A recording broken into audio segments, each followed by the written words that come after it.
Luky, musíme pripomenúť jednu strašne dôležitú vec. Presne tak, vážení naši fanúšikovia, ďakujeme vám, že nás podporujete a keď nás chcete podporiť ešte viac, tak môžete za nás zahlasovať v ankete Podcast roka. Máte poslednú šancu tento týždeň nám tam ťuknúť do linku v popise tejto epizódy a zahlasovať za nás v kategórii Prameň a v kategórii Miláčik. Budem vám veľmi vďačný, že nám dáte takúto šancu s maličkou dušičkou vyhrať. Luky, tentokrát som vyslovene po službe ja. Pred niekoľkými hodinami si ešte bol teda v službe. Áno. Ja som bol včera naposledy v službe. Takže... Počkaj, už sa nechystáš nikdy prísť? No neviem, ako uvažujem nad tým každý deň, keď mám také, že ťažšie služby, ale vieš, táto posledná služba bola taká priemerná. Priemerná služba v mojom ponímaní ale znamená niečo diametrálne odlišné ako priemerná služba u teba na iske, alebo teda na urgente, tak skús. No, tak ja poviem, že na urgente tentokrát. Normálne som si zobral službu na urgentnom, príjme raz za čas to tak ešte urobím, aby som vedel, čo sa tam deje. Vychytal som fantastické sestričky, tak ako to hovorím, tak to myslím, nie paradoxne ani ironicky. No a tak ako som sa tešil, že dobré sestričky, pacientov priemerne, o nejaké 3., 4. som si išiel trošku zdriemnúť, len jediné, čo mi vadilo, teplo. Tak som potom zistil, že máme pokazený filter na centrálnej klíme, tak to budeme musieť opraviť a kvôli tomu podľa mňa aj horšie klímuje celú našu jednotku urgentného príjmu. No, ani neviem, čím začal, lebo každý pacient bol niečím zaujímavý. Mňa najviac zaujalo na začiatku, sú to pre mňa relatívne jednoduché veci, len viem si predstaviť, že takého mladého lekára môžu vyplašiť tí pacienti samotní, lebo dojde ti mladý chlapec, ja 20 ročných považujem za mladých chlapcov stále, vieš, no, takto to pociťujem vnútorne. No a že teda on bol ošetrený cez deň, ako poštípanie osou alebo včelou a že má na to aj alergiu a všetkých na svete podľa mňa presvedčil, že toto je alergia, ale keď si ho vyšetril, lebo teda natlačili mi ho sestričky donútra, lebo alergia, tak sme dali donútra, normálne sa išli vyšetrovať.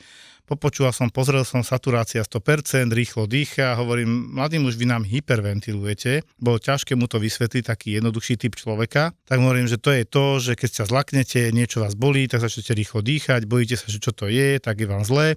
Trpnú na ruky, pery, tvár, presne, povedal pacient. Hovorím, fajn. A prečo si myslíte, že to je alergia? Lebo on má alergiu. Hovorím, dobre, ale toto nevyzerá ako alergia. Mal tú smolu, že ho ten článkonožec poštípal presne do muskulu sternocleidomastoideus, to je taká tá, ono to navonok vyzerá ako riasa na krku, ale keď sa tak dobre otočíš, tak pekne vyčnieva taký ten sval, ktorý je naozaj dlhý, ktorý ide od, dá sa povedať, že, žuvacích svalov, spod uška a ide teda smerom dole, ako keby až ku kľúčnej kosti, čiže dosť mohutný a presne tam ho to trafilo a bolo to evidentne trošku opuchnuté a asi aj bolestivé. Nemal tam induráciu, čiže nejaké zhrubnutie, ani to nebolo červené, zapálené, tak som to aj opísal do tej našej správičky. Hovorím, ale toto nie je alergia. Vy sa nedusíte, máte čisté dýchanie, nepískate na hrudníku, okysličenie výborné, tlak dobrý, puls dobrý, nie sú vyrážky, toto nie je alergia. Dokonca to nie je ani kvienkeho edém, ktorý si neskôr povieme, lebo aj to som riešil, čiže nie je to taký zvláštny typ lokálnej alergické reakcie, kde to výrazne opuchne. No a celý problém potom spočíval v tom, že sme staré dobré recepty urobili, najskôr som mu tam dal gázu s ľadom, nech si to chladí, potom sme pridali k tomu gafrovú masť a bolo poriešené. No ale čo mňa naštvalo na konci, lebo keď som sa pýtal, že prečo to riešia až o polnoci, keď teda celý deň ho to trápilo, ale o polnoci bol ten správny čas to ísť riešiť. Nie teda, že by som ja už sa chystal spať, alebo čo, len som nechápal, že na čo čakal. Tak tatino išiel na návštevu, tak ho tu hodil. Proste využili iba taký výlet, si urobili, že však idem tuto blízko pri nemocnici na návštevu, tak nech ťa kúknú. Druhýkrát. Hej, pritom to vidíš na tom pacientovi, či sa dusí, hej, keď robí niekto, hej, a je fialový, hej, brontový, naozaj taký, že vidíš to na ňom, ako keby dobehol práve nejaký maratón. A v tomto prípade on úplne kľudne stál, trošku, áno, rýchlejšie dýchal nosom, ale zatvorené ústa.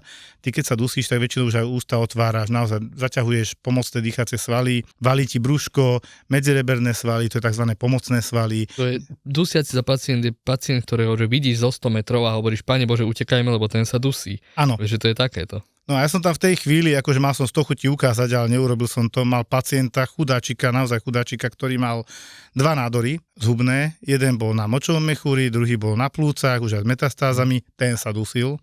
to bolo vidieť, ktorý paradoxne tak bagatelizoval, že však dajte mi niečo a ja pôjdem domov, mal tam tzv. Perifokálnu pneumóniu, to keď ako je metastáza alebo samotný nádor a okolo vznikne zápal, to sa pravidelne deje, tak tam vznikne zápal plus v podstate, tak ten bagatelizoval, mal 80 saturáciu bez kyslíka, na kyslíku ledvi 90, ale bol trošku už adaptovaný samozrejme na tento problém, ktorý mal a ten sa veľmi pýtal domov. Rodina fantastická a v podstate ako keby si videl dva diametrálne odlišné pohľady na svet.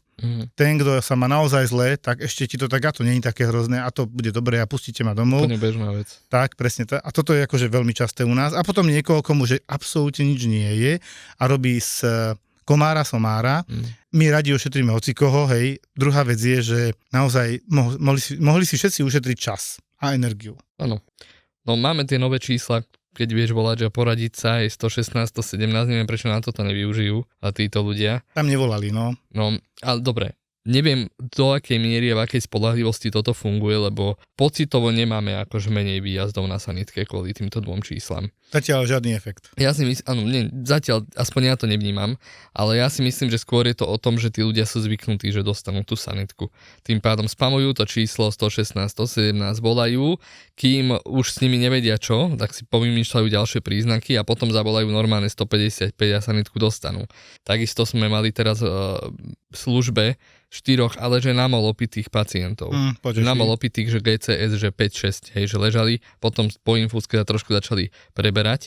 Do zátvorky neintuboval som ich, lebo hádaj čo, dýchali spontánne. Že nezabezpečoval si dýchacie cesty trubičkou, hadičkou. Áno, veľmi často, keď sa niekto opije, takže mu volajú záchranku, má to GCS proste nízke, že nereaguje. Nereaguje, lebo je opitý. Blíži sa ku kóme. Tak, ale prakticky tí ľudia sa relatívne rýchlo zobudia, keď im dáš nejaké tekutiny a podobne. No a keby sme chceli zabezpečovať dýchacie cesty u pacienta, ktorý je takto opitý, čiže má tendenciu k zvracaniu, má určite plné brucho chlastu. A teraz ho ideme intubovať, ideme mu strkať laryngoskop do krku a riskujeme to, že si navracia do plúc, dostane pneumóniu a naozaj nám zomre. Navracia si do plúc hlavne kyselinu a alkohol v kombinácii. To nie je dobré kombo. Takže normálne sme ich akože dali dokopy, išli na urgentný príjem na odsledovanie. Veľmi chýbajú tie záchytky. Lebo toto bolo jedno, že proste to bol úraz, dobre berem, úraz hlavy, ktorý sme museli zobrať. Hej, nebolo o čom, bol bezvedomý nejaký čas a bol opitý a potom vlastne oni väčšinou, keď si dostatočne opitý a spadneš, tak z mojej skúsenosti opäť, tak ten človek už je, nie že je akože v takom zlom stave, že leží na zemi bezvedomý, aj keď my to máme hlásené ako bezvedomý, on tam normálne zaspí. Lebo však už je na zemi, tak už si zatvorí oči a spí. Hej, ale inak akože nič, nejaké odreniny a podobne. Boli kolobežkári, boli bicykle, no a potom po polnoci sa rozbehol kolotoč, že staršie pacientky si začali merať tlaky a merali si, že extrémne tlaky, že 100 na 170. To nebolo včera, lebo ja mám k tomu tiež veľa. Vieš čo, to bolo akože že z predvčerajška na včera. A začali sme merať tlaky a teda nám už bolo aj z kostky tak povedané, že táto pacientka tam už 4-krát volala a vždy aktualizuje ten nový tlak, ktorý si namerá. Hej, a nič strašné, proste nejakých 170 na 100, čo absolútne nie je na akutné riešenie, pokiaľ ona sa cíti dobre, bez neurologického deficitu a potom začala hovoriť, že už sa jej dýcha ťažko, už sa jej točí hlava, už je jej navracanie a slečná pani staršia zrazu začala spomínať, ale musíte mi dať sanitku, lebo ja som onkologická pacientka. Tak sme tam aj prišli a za onkologickej pacientky bolo to, že áno, bolo tam CA prsníka, čiže karcinóm. Pred 7 rokmi ukončená liečba, čiže onkologická pacientka oficiálne už nie je, keďže je už liečba ukončená a 7 rokov je v remisii. 5 rokov sa zvyknú onkologické ochorenia takto sledovať onkológom. No a začali sme merať tlak. Tak prvý tlak sa jej nepáčil, lebo to bolo, že 165 na 100 a ona veľmi chce, aby to bolo menej ako 150 na 100. Na čo jej bolo teda povedané, že my nie sme povinní znižovať ten tlak, pokiaľ ona sa cíti dobre a že je to v kompetencii obvodného lekára. A zase, na čom nebolo povedané, že obvodní lekári len mení lieky. Hovorím, áno, mení vám lieky, pretože vám nič nefunguje, ale nefunguje vám, viete prečo? Pretože o 2:00 nad ránom voláte sanitku. Pretože normálny človek o 2:00 nad ránom ide spať, pokiaľ nie je lekár alebo iný zdravotník. Normálny človek o 2:00 nad ránom ide spať a potom sa rozbehol proste plač, akože emocionálna taká nestabilita, pacientka naozaj začala plakať a hovorí, že má ťažké obdobie, že nevie spávať a už mi to začalo byť aj tak ľúto. že proste nevie spávať, pretože sa pohádala s rodinou a deti nevída tak často, ako by si ona predstavovala. Vnúčata ešte nevidela. Takže zase je to o tom, že tá psychika ako veľa robí aj pri tej hyperventilácii, aj pri tomto tlaku, pretože jediné, čo tá pacientka potrebovala, je dobre sa vyspať a hneď by mala nižší tlak. A ukludniť. Asi mi totálne prihral, lebo jednu pani som takto tiež z LSPP, z lekárskej služby prvej pomoci, poslali okolo 9, že strašne vysoký tlak, strašne vysoký puls a že teda odbery odobrali a bude sa na ne čakať, tak to nám ich vedia poslať, aby som čakal, že ich aspoň skontrolujú a dajú niečo na tlak. Ale teda táto pani, veľmi milá inak, lebo sme si tak príjemne pokecali. Ja si to celkom užívam inak na tom urgentnom príjme, že keď to už nie je také časté, tá služba na urgente pre mňa. No a predo mnou proste sedela taká, áno, trošičku silnejšia, nemala 90-100 kg, viacej podľa mňa nie, pani, ktorá teda mala právo mať na vysoký tlak, aj ho mala, aj sa liečila, aj si užila lieky navyše, beta-blokátor na spomalenie, normálny liek na tlak a moc jej to nezabralo. Ale ja som na nej videl, že taká nesvoja, taká netrpezlivá, čo bude. A keď prišla, tak bez akejkoľvek liečby dole na LSPP už mala pôvodných 190 na 100, mala 140 na 86, čo je skoro normálny. Ale ešte mala trošku vyšší puls, tak som tam dopichol do žily jeden beta-blokátor, že počkáme, skontrolujeme. Ale že medzi tým sa udeli veci na urgente, ktoré trošku možno aj vystresovali. Oni tam vybehli na mňa takí traja, ja som myslel, že sú to Arabi. A prvé, čo na nich, tak ja po anglicky, že ideme spíkovať, nie? Tak oni na mňa kúkajú, že no to po slovensky, hej, čo je? Ja, tak som to nepochopil. A k tomu príbehu sa dostanem, ale taká malá potička tam bola, všetkých pacientov vnútri znervozneli, títo občania vonku a táto pani znervoznela tiež. Tak keď som išiel kontrolovať tlak a puls, tak ten tlakover poznáš to, 160 nestačí a zase nafúkuje tú manžetu, 200 nestačí. Ja už som videl, že bude vysoký a ona už začala. Bože, to bude vysoké, ja už to vidím, to bude aj 250. Pane Bože, čo ja budem robiť, pani? Ale to ja zbytočne tu teraz meriam. Ja vám dám niečo na ukludnenie a zmeráme o 40 minút. Dobre? A to mi pomôže? Viete, ja keď si aj doma merám, ja si preto nemeriam, lebo ja som z toho nervózna. No to je zle, lebo my sa nedozvieme pravdu. To sú zase dva opačné extrémy. Hej, doma si merať a pozerať sa na to a dúfať, že to číslo bude nízke, alebo si nemerať vôbec. A tí, čo si doma merajú, tak väčšinou si merajú ten tlak, že 4, 5, 6 krát. Ja neviem, či chcú dať nejaký rekord nový alebo čo, ale proste non-stop dookola si merať ten tlak. Ja som to na sebe skúšal na urgentnom príjme. Čo ja mám Ježišmaria, ja som mal 180 na 110. Začal som 140 na 90 a išiel som takto vysoko. Ide o to, a to som aj tej pani hovoril, že to trošku o nastavení a vnímaní reality a čože budete mať nejaké číslo. Pre mňa je podstatné, či ten človek má prejavy vysokého tlaku, to je bolesť hlavy, pocit na zvracanie, tlak na hrudníku, točenie hlavy, hej. Niektorí môžu mať až takzvanú hypertenznú encefalopatiu, že ich vypína, hej, porucha vedomia, nejaké dvojité videnie, čo imituje porážku. My už vtedy samozrejme aj vylučujeme, že robíme CTčko. Toto je pre mňa dôležité. Nie je to, že ste si raz namerali 200 na 100. Dôležité je, aby ste z dlhodobého hľadiska mali tlak pod kontrolou. Nejaké výstupy, keď ma napadne medveď, tak aj mne vybehne tlak na 200 na 100, 150 pulzov a dúfam, že dostanem ten správny katechol-aminový efekt a budem bežať a nie tam ti vyžmýkajú nad obličky, hej? Tak. Čiže jasné, že budem mať vtedy vysoký tlak. Takže keď sa vám aj čosi stane alebo ste nervózni, tak treba si dať aj niečo na ukludnenie. Počuj, potom apavrine, potom diazepame, ktoré dostala do svalu. Normálne bez akejkoľvek inej liečby a tej sestričke sa podarilo ešte pred tým podaním namerať 220 na 120 na takomto našom stroji priamo pri monitore a bez akejkoľvek inej liečby na tlak 160 na 60, pani v kľude, že ako som mohol vedieť, že jej to pomôže. Že máme s tým skúsenosti takéto, že naozaj základ je vyliečiť tú hlavu, tie nervy. Keď si aj vy, vážení poslucháči, nameráte zvýšený tlak, tak skúsiť tak sadnúť, hej, ísť preč od rodiny, lebo to je za mňa číslo 1. Vypnúť televízor. Tak, to je číslo 2, že čo zvyšuje tlak, ale ísť preč od všetkých a tak sa trošku zamyslieť, že z čoho môže mať vysoký tlak. Nie z toho, že mám choré srdce a dostanem infarkt zajtra, ale z toho možno, že naozaj mám stresujúci život, málo spím, možno alkohol, možno cigarety, možno XY vecí. Treba byť voči sebe veľmi sebakritický, keď si chcem objektívne zistiť, ako som na tom po kardiovaskulárnej stránke. A áno, veľmi dobre si povedal, ten diazepam, ktorý my dávame, to je číslo 1 terapia na vysoký tlak a sinusovú tachykardiu, čiže rýchle údery srdiečka, pokiaľ tam nie je arytmia. Veľmi pravdepodobne je to buď mladá žena, ktorá je proste vystrašená, hyperventiluje, alebo je to človek, ktorý má nejaký chronický stres. Rozvod, úmrtie v rodine, my to máme. Častokrát máme, že áno, niekedy sa resuscitácia nepodarí, alebo prídeme, nie že neskoro, ale rodina bola väčšinou neskoro, hej, nech urobíme nejaký zázrak, čo po pol hodine od úmrtia už samozrejme resuscituje.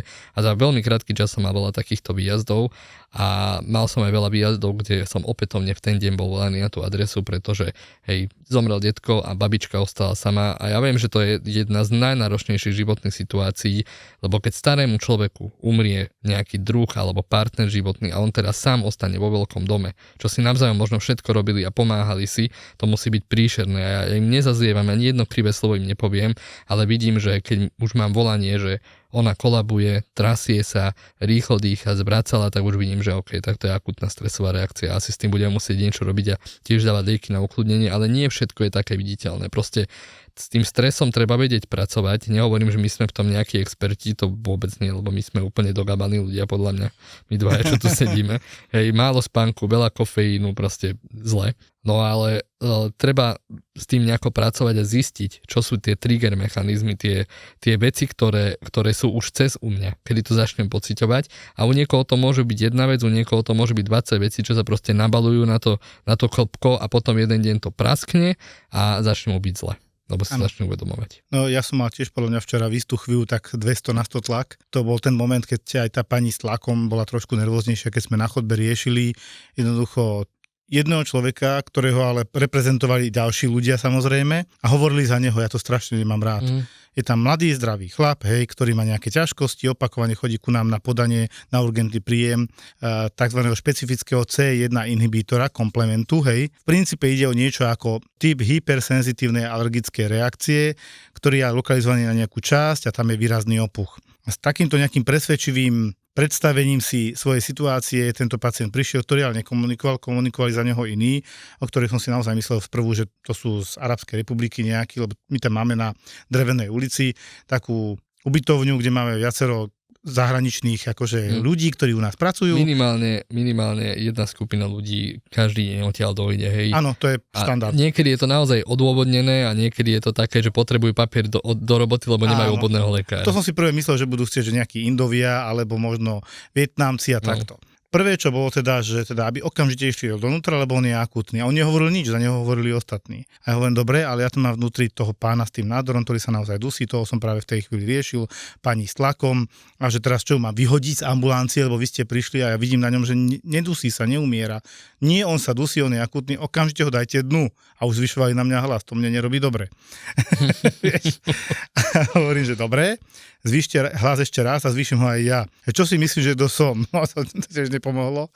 A hovorím, úplne slušne vám hovorím, že ho teraz zobrať neviem, vidím ho, nie je v ohrození života, ale on tuto má opuch a ukazovali na miesto niekde pri krku vpravo a nič tam nebolo, vieš. Ja vidím, ako vyzerá opuch a on sa dusí a pacient na teba v pohode pozerá, tichučký, pokojný. Hovorím, dobre, povedal som, že budete čakať. To pokračovalo tak, že každých 10 minút zvonili, či som na nich nezabudol. Tak ja som si dokončil týchto dvoch pacientov, ktorí boli akutnejší.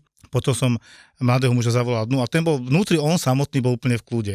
Nakoniec sme úplne veľmi rýchlo prišli na to, že kde je zrada, prečo on opakovane chodí na podanie. Ja som ti pozrel do úst poriadne a tam taká obrovská, ako pingpongová loptička, tonzila, hej, mandla. Ale iba jedna, tá druhá vľavo bola tiež atrofovaná, taká divná a táto bola hypertrofická, obrovská mandla, ktorá tam podľa mňa mala byť už dávno odstrelená preč.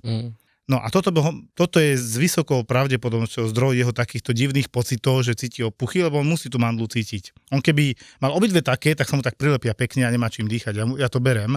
Čiže on má ten pocit subjektívny, že sa mu zle dýcha, ale priestoru na dýchanie z tej jednej ľavej strany bolo určite dosť. Tak mu hovorím, že toto ste prečo neriešili, lebo ono to aj nevedeli. Ja neviem, kto ho vyšetroval predtým a kde a ako, ale určite sa mu nepozreli do úst, lebo to bolo tak zrejme, Luky, že to kričí. Tento typ edému, ktorý ty spomínaš, je raritný a tým pádom vždy musí predtým prejsť nejaké vylúčovanie všetkého ostatného. A ja sa čudujem, že naozaj nemal nejaké orele vyšetrenie, alebo možno aj mal mať a nešiel. To je, že nenosil dokumentáciu žiadnu zo sebou, takže si nevedel, kde bol, nebol. A hlavne za neho hovorili iní veľmi často. On bol taký ako keby submisívny, taký akože tichučký.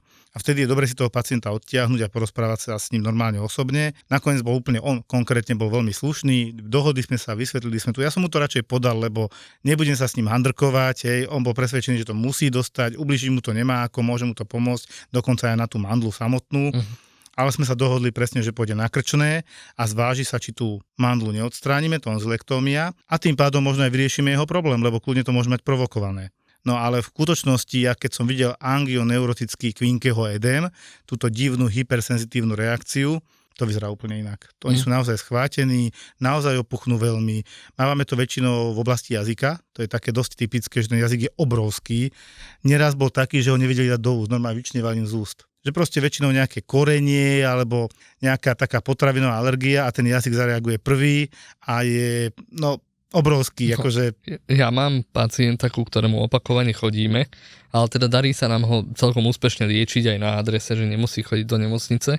To je, prosím pekne, nejaký 150-160 kilový starý pán, ktorý má jediné alergiu, že na údené ryby. Prečo údené? Neviem. Ale jemu stačí len trošičku si dať, mal nejakú privaciu pomazánku alebo niečo podobné a na krabičke mi to ukazoval, že proste nebolo tam písané, že obsahuje údené ryby, ale on vyslovene má aj v papieroch písané, že na údené ryby má alergiu a dal si to a o hodinu sa v noci zobudil, ešte šťastie, že sa zobudil, s tým, že halo, tečie mi slina po brade. A ten jazyk, Jožko, v čomu to prirovnám, Pane Bože? To bolo jak moje dve peste. Obrovský. Áno, takto to vyzerá. Trčal von a ja ho pozerám, že ako dlho to máte, samozrejme, že nevedel dobre rozprávať, tak mi hovoril, že smiešne, ale dohovorili sme sa nejako. Hneď mu išla liečba, lenže on má to šťastie v nešťastí, že je mu kortikoidy na toto indikované, že proste ten jazyk opuchne spredu, nie zozadu. To má obrovské čo je veľmi dobré, lebo sa tlačí smerom von a nie do hrdla. A že má voľné nosové dutiny, to je ďalšia vec. Ďalšia vec, že určite má spánkové apnoe alebo niečo podobné, že v spánku prestáva dýchať, keďže je taký obeznejší. Čiže ono to tomu moc nepomáha. A ďalšia vec, dáme mu kortikoidy, do pol hodiny viditeľne ten jazyk o polovicu menší. Čiže veľmi dobre sa nám to darí akože nastavovať na liečbu alebo dávať liečbu na tej adrese a rodina je veľmi lucidná, že vždy, keď niečo takéto majú, za tento rok sme tam boli 3-krát, vždy, keď niečo takéto majú, že proste nepoučiteľný, lebo sused mu dá paštetu, hen tam dostane paštetu a podobne, tak rodina normálne dojde, už pobalená s kuframi, že no, tak dneska si ťa tu odsledujeme, ostaneme tam s ním do rána a naozaj zodpovedne, pekne tam on má v kuchyni posteľ, tak oni si tam posadajú a sledujú ho do rána. Proste, že úžasné, že toto sa mi veľmi páči. No a tiež som myslel aj u tohto pána, že či to nebude skôr niečo takéto, nejaký neuroangioedém. No ale on je taký, proste taký jednoduchší, že odmieta absolútne vyšetrenie. Však máte lieky, čo mi dáte a zatiaľ som neumrel, tak mi je dobre. A je to možno taký dosť škodlivý mindset mať niečo takéto, že myslieť si, že keď máme na to lieky, môžem to nechať tak a nemusím vedieť, čo to presne je. No provokuje, no. No, ale na druhej strane je to taký, myslím si, že má fakt, že pekný život aj napriek tomu. Som rád, že sme zabrdli do alergií, lebo blíži sa obdobie, keď bude stále viac, lieta hmyz, všetko už je vonku. Cítim v nose. Tešíme sa z neho v odzovkách a ja nezabudnem, to bolo síce dávno a možno som to už spomínal, ale rád to pripomeniem, ako sme mali pacienta chlapa, ktorý jedol pizzu. Hej, a bol tam aj s manželkou, rozprávam sa s nimi a tiež mal opuchnutý jazyk, ale celý bol červený, vyhádzaný, horšie sa mu dýchalo, taký až nábeh na anafylaktickú reakciu. A teraz sme sa rozprávali, z čoho by to mohlo byť, aby sa mu to znova nezopakovalo, však on má evidovanú alergiu iba na tymián. Tak hovorím manželke, že nedali ste mu tam tymián, že nie. A ona už bola podozrivo ticho. Ja, že pani, tymián, dali ste tam na tú pizzu, či nie? A on sa iba pozrel na tú manželku. Ty si ma chcela zabiť? Začala tam taká rozpráva medzi nimi dvoma, dopadlo to dobre, chvála Bohu, že teda ona na to zabudla, lebo dlho nejedli pizzu, dlho nič nekorenila, možno, že rok, dva a proste zabudla na to, že pán manžel má alergiu na tymián, tak mu to tam fúkla na pizzu, on si to nejak nevšimol a už to bolo. A už bol na urgente. Dopadlo to, chvála Bohu, dobre. Chcem tým dôležité povedať iné, že ako vlastne taká alergia vyzerá naozaj ten pacient, pokiaľ má celkovú alergickú reakciu, tak zvykne byť, že ho to svrbí, celkové prejavy, nízky tlak, hej, keď má teda nábeh na anafylaxiu už, tak má nízky tlak, rýchle bušenie srdiečka, celý je červený, škrábe sa, možno má výražky, alebo nemá, alebo má nejaký veľký opuch niekde, ale že veľký. Nie je trošku, ako keď ťa poštípe osa. Nemôžete očakávať, keď vás osa poštípe či na jazyk, alebo na viečko, alebo niekam to riadne opuchne a ešte to nemusí byť anafylaktická reakcia. Tá je sprevádzená mnohými inými vecami. Nie tým, že začnete rýchlo dýchať, lebo ste sa zlákli. To je úplne normálna reakcia na stres, ktorý vám tam nastal, lebo to bolí. V prípade, že vás len niečo ďobne a nejde to nejakým strašným smerom ďalej, chladiť, ľad, studené, hoci čo máte, nejaká gafrová masť alebo kľudne octan, čo nájdete a počkať, keď to veľmi bolí, kľudne aj nejaké analgetikum, nič sa nestane. Alebo antihistaminika, myslím, že To je každý najmenej, druhý má presne. doma. Ale lekára fakt, že vyhľadávame, keď sa celkovo necítime dobre. Úplne typicky si ja pamätám, že či po poštípaní, alebo to bol nejaký liek, ktorý dostali, je, že najskôr im bolo nevoľno, začala ich svrbeť celá koža po celom tele, škrábali sa, celý červený, mali extrémny ten opuch, tak jak sme teraz hovorili o tom jazyku. Môže byť zvracanie alebo hnačka, keď Tak. to najmä keď to bolo per os príjmané, čiže No. cez ústa. Kolaps, veľmi často oni odpadnú niekedy. Jednu pani som takto v podstate resuscitoval tým, že dostala potom katecholaminovú podporu, čiže nejaký noradrenalín. Dostala potom, myslím, že aj pidi dávku adrenalínu, lebo išlo to zlým smerom, samozrejme intramuskulárne. A to už bolo také 60/30 mramorovaná koža, ktorá bola inak akože také pupáčiky, červená, vieš. Videl si, že to je reakcia, normálna reakcia. A takýchto pacientov my si odsledujeme na iske, niektorí sú dokonca zaintubovaní, myslím, že ty si to zažil. Zažil som to opakovane. A tie anafylaktické reakcie, niekedy to naozaj, že ten adrenalín, ľudia sa na to spoliehajú, že to 100% bude fungovať. Ono to funguje vo veľa prípadoch, ale nie úplne jak z filmu, že si to podám a som zdravý. Čiže veľakrát ten pacient je aj bezvedomý aj potom a treba ho intubovať alebo treba ho odsledovať na nejakej iske alebo na áre. A mám zatiaľ dobré skúsenosti s alergickými reakciami. Jednu som zažil takú a to bol veľmi mladý človek, že skoro tínedžer, kde sme už prišli, že naozaj, že neskoro to bolo niekde v lesíku pri meste. Opekačka a tiež ho tam napadla teda včela, nemal pri sebe EpiPen. A zase napadnutie včelou, to je nejaká nová diagnóza, hej. No, ale treba povedať, že napadnutie včelou, ale ja mám na ňu silnú alergickú reakciu, naozajstnú. No ale mali sme prednedávnom jeden prípad na urgentnom príjme, že zlomená ruka a anafylaktický šok, že v rámci anafylaktického šoku mladý pacient skolaboval, padol na ruku, ktorá sa mu teraz zlomila. No ale priviezla to RLPčka s nosovým airwayom, čiže taká hadička, aby dýchal cez nos. Vzduchovo cez nos, no. A s tým, že prvý tlak, čo namerali, bolo nejakých 80/40, čiže nižší tlak a bol skolabovaný, tak ho našli. Tak lekár z RLPčky, každý hovorí, že on je alergický a poštípala ho včela, tak veľmi správne dal mu nejaký adrenalín, najmä keď je nameraný nižší tlak a dýchal ale spontánne, čo bolo také dosť sporné. Dal mu adrenalín, ale pacient sa nejako nepreberal. Tak Nechytal sa, tak mu dal druhý adrenalín, až potom sa prebral, vyskočil, začal sa držať za srdce a že mu je teraz zle. No, 2 adrenalíny len tak nevidíme moc často na anafylaktickú reakciu, lenže my sme potom prišli na to, čo bolo tomu pacientovi. Jeho poštípala včela do lakťa. Že nič také, ani opuchnuté to nemal, ani vyhádzaný nebol, dýchanie mal absolútne čisté, bol fajčer, takže sem tam nejaké brzoty, sem tam nejaké piskoty, dobre. Na plúcach, čo si na počúval? Plúcach, áno. Saturačne bol, že 99 až 100. A my sme prišli na to presne, čo sa stalo v momente, ak sme išli brať krv. Lebo hádaj čo, išli sme mu brať krv a skolaboval. Pri zavádzaní kanily im odpadol? Áno. Nie, nám odpadol pri zavádzaní. Ale aj im vtedy možno. Im vtedy odpadol ešte predtým, keď ho poštípala tá včela, pretože on odpadol vždy, keď ho niečo štiplo, alebo pichlo, alebo niečo podobné.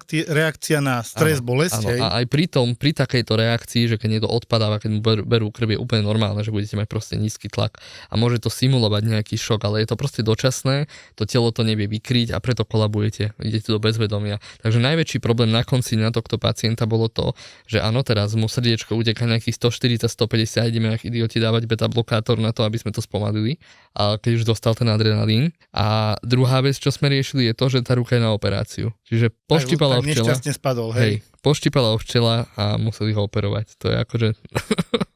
Luky, najhoršie, čo som ja videl, a dokončím túto tému, to, čo ja považujem za najnebezpečnejšie z pohľadu poštípania osov, včelov alebo iným hmyzom je, keď ho prehltnete, prosím vás, kúknite si do toho pohára, čo idete piť. Do piva, pod penu fúknúť, ale naozaj. Treba to naozaj kúknúť, lebo ako nič horšie nechcete, lebo keď sa to stane tam, tak na tú intubáciu si môžete byť skoro istí, že pôjdete, lebo aj keď to bude malý opuch, ale v tom malom priestore, ktorý je veľký, možno jak váš ukazovák, hej, ja neviem, teraz každý sme iný, ale v priemere hovorím, niekto má jak palec, hej, ale stále ten malý opuch môže byť smrteľný. To je fakt nebezpečné a pre mňa, ja to iba poviem, Luky sa už hlási, že mi ide povedať, keď som ešte v Petržalke robil, tak to donesli zaintubovaného chlapa jak hora, hej, proste taký svalovec, riadny, a zaintubovaný, ale on bol proste mramorovaný, na tom vyrážky, spotený celý, bolo vidieť, že proste sa na ňom aj robilo, hej, resuscitovaný, zavedený vzduchvod, ktorý končí až priedušnici a prieduške a aby zabezpečili dýchacie cesty, pretože ten pacient, že vraj tam sypel, to bolo Drážďak, klasika, hej,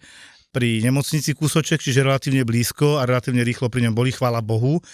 Aj si dal EpiPen, ale proste to nestihlo zabrať, lebo on už bol vtedy taký prekolapsový a nevieme, či to dobre trafil. Ono veľmi dôležitá vec je, že ten EpiPen zaberá, ale na to, aby zabral, vy musíte mať krvný obeh, inak ten EpiPen moc dobre nezaberie. Čím lepší tlak, tým rýchlejšie zaberie ten EpiPen, je to logické prakticky, lebo sa dáva do končetín. Jedna vec, obrovský chlap. Áno. Čiže trošku väčšia bariéra, vieš, možno, že sa nedostane ku svalu poriadne. No. On bol jednak svalnatý, ale aj nejaké tuky tam boli a tie stehná mal riadne, ak si to pichol tam, podľa mňa ostalo v tuku všetko. Je to možné, neviem. Je to možné. No a chcem povedať iba toľko, že toto naozaj je veľmi nebezpečné.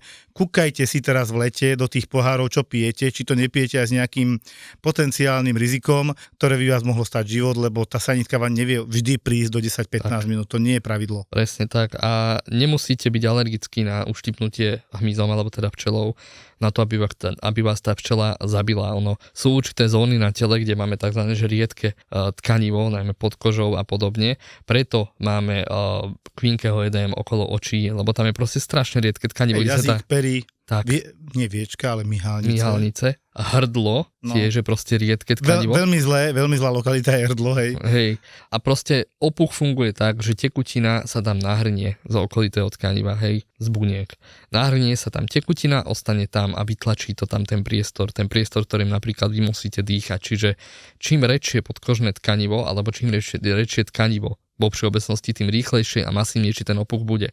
Napríklad u malých detí, u bábetiek mávame to, že áno, je grilovačka, tak do kočíku dám dieťa, však nech je s nami, aj tak si to nebude pamätať a nemôže jesť nejaké grilované veci, ale však nech je vonku. Má čuchovú spomienku. Áno, nerozumiem úplne tomu, ale dobre. No a mali sme tiež prípad, že dieťa takto do nožičky poštípla nejaký sršeň alebo ovad, niečo podobné a tá noha, to bolo obrovitánske. Tá noha bola jak druhé dieťa. Detičky sú viac menej voda, tekutina. Tak. No a to dieťa naozaj malo, že nižší tlak, to dieťa malo tlak, že 50 na 35, čiže už automaticky sme ho museli brať do nemocnice, museli sme titrovať proste tam lieky, pretože je to obrovský problém vôbec zaliečiť takéto malé dieťa na niečo takéto. To verím. A hlavne u dieťaťa, ktoré teda keď je do roka, tak 80-70% je čistá tekutina, to bábätko, hej. A keď sa tá tekutina hromadne nalaje do jednej časti. Tak inde, presne toto som chcel povedať, či to sú vážne veci.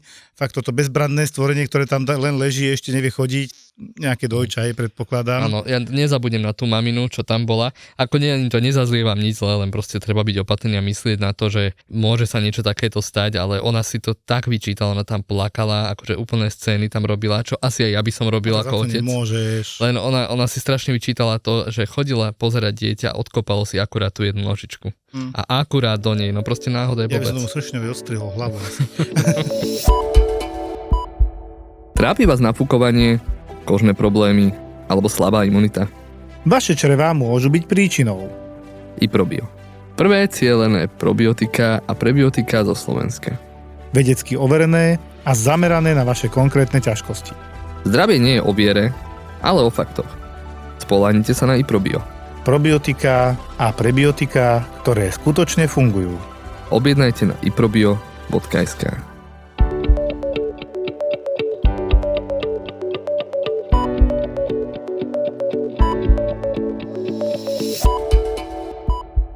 Kolónku alergií by som možno uzavrel. Jedna jediná vec, čo ma napadla ešte taká, že rada, že keď sa nás pýtajú, lebo to by som sa spýtal na prvú ja, že a čo má robiť? Teraz som prehltol nejakú osu a asi mať obla, bolí ma to a teraz mám minúty, hej, lebo neviem, ako to dopadne. Niečo studené, ľadové. Proste, či to bude pre mňa ľadové pivo alebo zmrzlina, niečo studené rýchlo prehltať a chladiť krk. Ak máte kortikoidy doma, užite kortikoidy, nejaký prednizon alebo niečo podobné.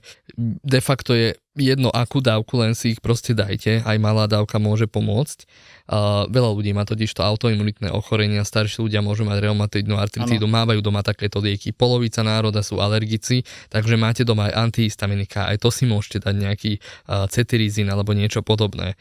No a čo teda robiť v prípade, že máte sklony k anafilaxii alebo takým ťažkým alergickým reakciám? Nepozerať sa na ten EpiPen v kabelke a normálne ho schmatnúť a podať si ho čím skôr, tým lepšie. Keď už cítite, že už je zle, tak v momente dajte. A keď už si to nevládzete ani otvoriť, lebo to je väčšinou v takej plastovej, veľmi, veľmi peknej tube, tak to dajte niekomu, nech vám to podá. Proste ide vám o život a toto je naozaj, to sú sekundy, ktoré môžu zachrániť ten život. A tiež mali sme takú vtipnú príhodu a to bolo ešte minulý rok v lete, kedy si slečna chcela podať EpiPen, ale prvýkrát si ho podala a tak ho chytila opačne. Môžeš to chytiť opačne, lebo tam je jeden koniec oranžový, druhý inej farby. Pichla sa do prsta nechtiac. Áno, ale pomohol. Takže dostal sa do prsta, no. Pomohol, čiže neprestrelilo je to nejako nechet, ale naozaj, že pekne pritlačiť, silno stlačiť, počkať chvíľu, tak toto má fungovať. Okienko alergických reakcií by som teda ukončil, ale musím povedať, ja strašne milú príhodu popri tých neúplne príjemných pacientov, ktorí som tam mal viacej. Som tam mal pani, ktorú teda poznáme aj z našej spolupráce jednej také maličkej. Jednoducho pani pracujúca v banke, ale to nie je dôležité. Dôležité je teda, že došla a ja som mal taký diagnostický proces, by som to nazval, lebo to trvalo trošku dlhšie, on to 2-3 hodiny jednoducho trvá, prosím vás, milí pacienti. My na tom urgentnom príjme, keď vás dlhšie držíme, tak je to preto, lebo musíme, lebo niečo riešime. Lebo urobíme napríklad, že EKG odberí, nie je ešte dokončené, vymyslíme si nejaké sono, CT, a on to všetko trvá, alebo nejakí ďalší ľudia sa podieľajú na tom, aby nám to pozreli, popísali, sú na to odborníci, tzv. Radiológovia. A toto všetko trvá nejaký čas, to je ako keď dáte piec chleba, tak ešte predtým najskôr ho pekne urobíte cestu a tak ďalej. A celý ten proces trvá 2-3 hodiny. Áno, je to neuveriteľné, že v dnešnej dobe treba aj na niečo čakať, aby to bolo urobené poriadne, ale presne tak, jak hovoríš, my nepoznáme väčší intelektuálny orgazmus, ako zistiť to, čo vám je, dúfať, že to je tá lepšia varianta a môcť vás pustiť domov a uvoľniť lôžko na urgentnom príjme. Ani za Boha vás tam nechceme držať dlhšie, než je potrebné, lebo vieme, že možno v tej čakárni je 1-2 akútnejší pacienti, ktorí to lôžko potrebujú v danej chvíli viac jak vy. No a takže táto pani bola odoslaná, pokiaľ sa dobre pamätám, tiež z LSPP, čiže lekárska služba prvej pomoci od obvodného lekára dole, ktorý už končil. Poslal nám ju s tým, že budeme čakať na výsledky, tiež tam bol v úvode vysoký tlak, ale že od 7 hodiny ju boli na hrudníku a cíti to aj vpredu, aj vzadu, ale vyzerá tak pokojne. U nás už mala aj dobrý tlak, aj dobrý puls, hej, čiže toto bolo všetko asi doma ešte, kým prišla na vyšetrenie. A čo ma teda zaujalo, lebo ona taká pokojná bola, že k akej intenzite je tá bolesť. Toto bolo tak 11 hodín, od 7 mala bolesti. Že 8. A ja už som tak neveriacky, lebo tá mimika tváre, gestikulácia, artikulácia tela minimálna, hej. A keď ti povie niekto 8, tak by som čakal, že sa drží za hrudník pomaly z 10 bodov, hej. Tak jej hovorím, že rodili ste, že no? A to nebolelo viac? Bolelo. Stále trváte na tej 8? Tak 7. No nepolavila veľmi, hovorím, dobre, tak vás to bolí veľmi. Na EKG absolútne nič, hovorím, nič, počkáme na odbery, na ten troponín, náš obľúbený, možno dedimer, či tam nie je nejaká embolia, keď to boli aj vzadu, aj vpredu.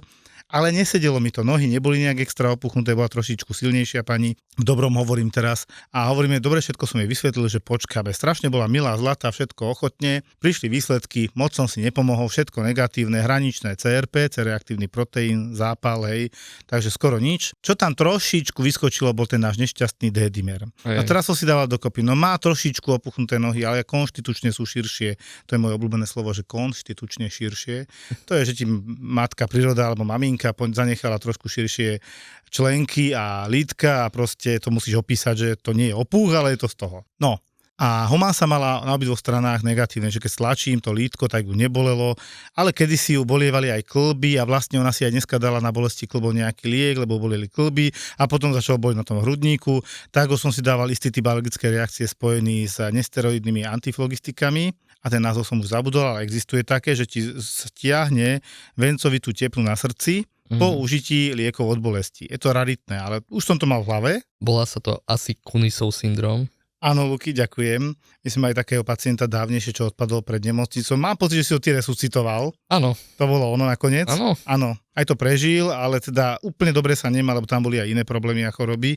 Ale žije, hej. Žije, nevrajím, že najkvalitnejší život na svete, ale žije ten pacient. To bolo zásluha? Áno, to bol iba taký random deň, kedy som došiel proste na urgentný príjem pre nejaké veci. Ty si ho zresuscitoval vonku? No. Ty si vlastne zresuscitoval, doniesol, tu máte pacienta, idem ďalej. No nemusel som písať žiadne papiere, dokonale. Toto sa z toho dodatočne vyklul, lebo to sa dá anamnesticky zistiť, keď si pacienta resuscitoval, moc ti toho nepovedal. Čiže týmto smerom som išiel a mal myšlienky a začala tá moja hlava pracovať, hej, a potom ten D-dimer nešťastný. Ja hovorím, dobre, no však urobíme CT pulmo angiografiu, už som volal pani primárke obľúbené, že idem ťa otravovať o polnoci, prepáč, ale že chcem vylúčiť tú emboliu, chcem si byť istý, pani aj po prvé slušná, milá, po druhé trošku to tam ide tým smerom, riziko nejaké tam je, trošičku silnejšia je a nikdy takéto bolesti nemala, fakt, že nemám to ako vysvetliť. Dobre, tak teda sa urobilo, ja som si to aj pozeral, hneď hovorím, tiež tam nevidím na prvú emboliu, počkam na popis. Tak som sa potešil, že embolia sa nekonala, hej, čiže zrazenina v cievach, ktoré idú na okysličenie do plúc, tam nebola, ale čo tam bolo, to, čo som si celý čas myslel, je, že to bude najskôr z chrbtice. No a krásne tam pani primárka popísala poškodenie na úrovni platničky medzi 3. a 4. hrudným stavcom a nejakým 8. a 9. Čo úplne sedelo na ten popis, čo pani dávala. Hovorím bingo, plus predtým mala bolesti kĺbov a čo som sa už potreboval iba spýtať, že kde ju ofúklo alebo kde prechladla. A ona, že nikde. A neboli ste niekde vonku? No boli sme v termálnych prameňoch a tak. A keď vyjdete z tej teplej vody, hneď sa zabalíte do osušky? Nie, ešte som išla, neviem čo, no a to nie je úplne dobré, lebo tam presne fúkalo v ten deň. Čiže keď vás ofúkne takto a vás rýchlo ochladí z tej peknej teplej vodičky v termálnom pramení nejakom alebo kúpeli, ja neviem, kde ste boli, tuto niekde v okolí u nás sú také, tak to sa presne môže stať a preto aj tie kĺby, aj tá hrudná stena, aj tie platničky sa ozvali a toto by mohlo byť zdrojom ťažkosti. Druhý troponín potvrdil, že bol negatívny. Super. Dvakrát, čiže už to išlo týmto smerom. Kunisov syndrom sa nekonal? Tak, sa nekonal. Dokonca izoké, čo som jej podal ako nitrát, bez reakcie a až keď sme jej podali od bolesti normálne injekciu úplne inú, tak povedala po pol hodine, že uvoľnenie. To som už urobil vlastne počas toho, keď som videl, že na prvú tam veľkú masívnu emboliu nemá. A na konci bolo ešte milé, keď teda, že 1 hodina v noci, čo teraz, a že či ju nemôže zobrať sanitka. Hovorím, viete čo, máme tu dosť veľa ležiacich, to bude ešte čakať do rána, kým ich povozia. A vy ste chodiaca, to je aj také blbé volať dopravnú zdravotnú službu na prevoz. Tuto kúsok v rámci Galanty, možno, že 10 minút na pešo, len bola noc, ja to chápem. A tak sme nakoniec pani, teda ja osobne požičal nejaké drobné, 10 eur, aby mala na taxík a ja vám to pošlem na účet, vieš, bankárka, hovorím, nechajte tak, potom niekedy to dáte normálne, dúfam, že to niekto nebude brať ako úplatok, iba mi vráti 10 eur, hej, ktoré som jej požičal, aby mala na taxík, takže išla taxíkom domov, lebo sa nechcel čakať na tú dopravnú službu. Zajtra ti policajti vykopnú dvere. No, na dobrotu, na žebrotu. Takže pozdravujem pani, strašne bola zlatá, milá, akože ja sa veľmi teším, keď sú ešte aj milí tí pacienti, vieš, a nakoniec zistí, že sú aj zdraví, hej, nič vážne nie je. Takže sme sa dohodli, napísal som jej liečiky a vlastne všetci šťastní išli svojím smerom.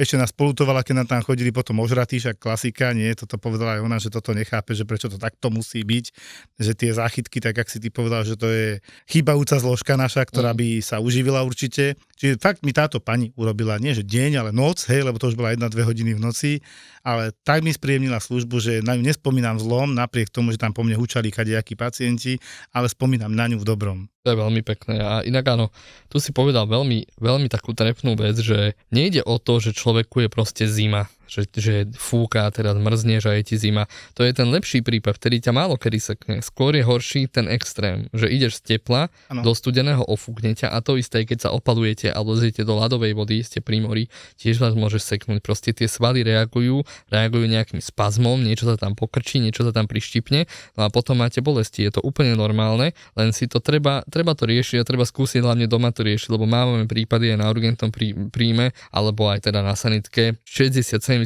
bolesti náhrudníka vôbec nie sú kardiálne, čo ja mám teda výjazdy a možno aj viac. A väčšinou je to takto spojené, že zle som sa vyspal, som tu na návšteve, prvýkrát spím na tejto posteli a podobne. Chrbtica. Tak, chrbtica a tá chrbtica vie tú bolesť preniesť celkom spoľahlivo dopredu a imitovať nejaké stenokardie, bolesti náhrudníku, lebo tie rebrá sú pohyblivé. Čiže keď vám tam napíšeme, že najpravdepodobnejšie, aspoň ja to tak píšem, sa jedná o extrakardiálnu vertebrogénnu príčinu, tak to je to z tej chrbtice vertebra, stavce, hej. Takže tešte sa, keď vám toto napíšem na bolesť náhrudníku, lebo znamená to, že nemáte infarkt.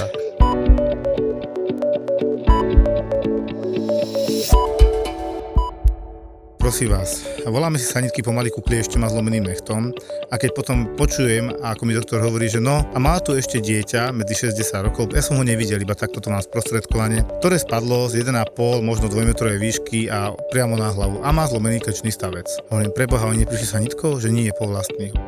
My sme mali kuriózny výjazd, teraz sme mali že nehodu na zraze motorkárov. Tak my čakáme, že niekto sa tam proste roztrieskal na motorke, a keď na Pezinskej babe zvyknú chodiť. stlačil prednú brzdu namiesto zadnej a urobil salto. To bola nehoda. Ja som takú zažil, takže môže byť. Taký nešťastník tam bol, ktorému horelo auto, ale čo teda bolo strašné, že ak sa snažil zachrániť to auto, tak samozrejme, to si asi ani neuvedomil v tom adrenalíne, on si spálil celú ľavú hornú končatinu, ako to oplachoval, vieš. Ja som zažil jeden z najkurióznejších výjazdov, asi aké som mal. Skupina mladých ľudí išla na nejaké dni obce, kde samozrejme, že popíjali alkohol. Chlapcovi, ktorý mal alergiu na tie oriešky, došlo zle a začalo sa mu ťažko dýchať.